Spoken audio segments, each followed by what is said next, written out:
व्यासनगर स्थित कोपंड ग्राम में 46तम राधाकृष्ण मेलन उत्सव अनुष्ठित हो जाएगी।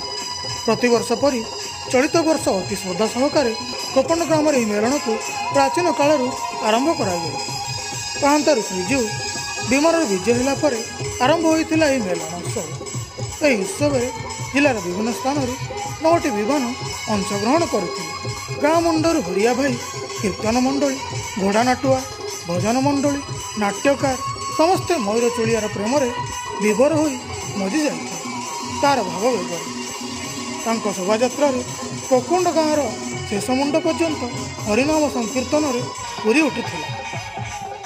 राधाकृष्ण मेलन कमिटर सभापति नारायण राउत सभापतित्व आयोजित उद्यापनी उत्सव अतिथि भाव में पौर परिषद अध्यक्षा श्रीमती संगीता पिंगुआ, पूर्वतन अध्यक्षा सविता राउत, समाजसेवी हेमंत दास, अक्षय पात्र, पद्मनाभ स्वाई, अयोध्या जेना, काउंसिलर अशोक कुमार राउत, रघुनाथ राउत अतिथि भाव में जोगदे मेलन परंपरा उपर आलोचना करते।